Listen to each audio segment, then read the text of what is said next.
Hi everyone, I'm actually Arcane, and in this video I'm going to be going over some tips and tricks for leveling your Arcane Mage. At level 10, you can finally choose your spec.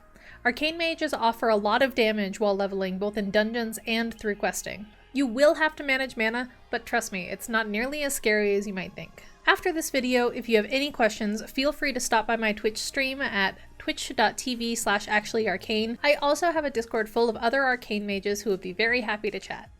First, let's go over your main damage abilities. The spells you will use most frequently are Arcane Blast, Arcane Barrage, Arcane Explosion, and Arcane Missiles. Arcane Blast is our main single target ability, while Arcane Explosion is our main AoE. Casting either Arcane Blast or Arcane Explosion will grant you what are called Arcane Charges. Arcane Barrage is what you will use to spend those charges. You can stack up to 4 Arcane Charges. Stacking Arcane Charges will increase the damage of your abilities, however, it will also increase the amount of mana that those spells cost you. Eventually, you'll learn to find a balance between mana consumption and the extra damage granted by storing Arcane Charges. This comes with time, so be patient with yourself. If you find that you are consistently running out of mana, spend your charges more often. At level 13, you get the ability to cast Arcane Missiles. This is also a single target ability, but unlike Arcane Blast, it does not grant you Arcane Charges. Missiles can be used when an enemy is getting close to you, and is especially effective when you have 4 Arcane Charges stacked.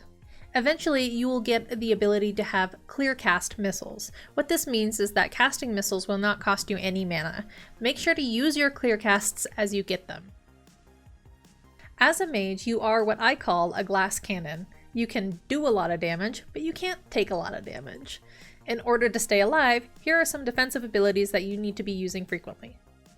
Blink is going to be your new best friend. It allows you a chance to get away from enemies and get a cast off on them before they reach melee range again. If eventually you take the talent Shimmer, you will be able to continue casting while blinking. You will also have 2 charges of this ability. Frost Nova will be very useful in helping to get away from your enemies. It lets out a ring of frost around you, freezing enemies in place. I would recommend using Frost Nova before using Blink. That way, after you get away, your enemies are stuck where you left them, and you can get a few more casts off. If you're having a lot of trouble with an enemy or a pack, try using Polymorph. Using Polymorph transforms your enemy into a sheep for 1 minute. However, during this time, your enemy will regain full health. Counterspell is your ranged interrupt. Although it has a long cooldown, it's very useful. Just remember that not all abilities can be interrupted. At level 11, you will get Prismatic Barrier. Try to keep this up at all times as it absorbs some of the damage that you would otherwise be taking. At level 12, you will get the Slow ability. It reduces your target's movement speed by 60% for 15 seconds. This is definitely helpful if you're trying to get away. At level 22, you get your Emergency button. Ice Block makes you immune to all damage for its duration. This gives your healer a chance to heal you up a little bit, and might give you a chance to wait for your Blink or your Invisibility spell to come back up so you can get away unharmed. Speaking of, at level 34, you will get Invis. This makes you invisible to most enemies and allows you to get away without bringing the enemy with you. At level 44, you will get an ability called Mirror Image.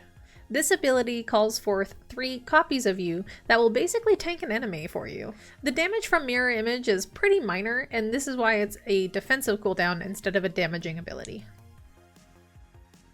If you choose to level through dungeons, here are some things that you should know. Arcane Mages are uniquely suited to do huge amounts of AoE damage while still performing very well in single target situations. This means that throughout the dungeon, you will be able to help clear packs very well with Arcane Explosion, and still do a lot of damage to the boss using Arcane Blast.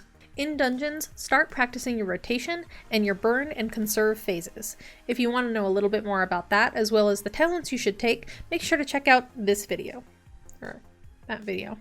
Somewhere. This is really important. There is no shame in taking it slow. If you need to sit and eat after you pull a pack, do so. Pull an enemy or 2, get them down, then take a break, eat a mana bun, regain your health. It's totally normal to need to do this, and is in fact very recommended.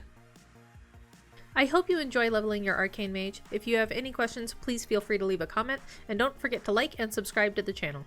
After you hit level 48, I do have a guide on leveling through Shadowlands linked below. Thank you!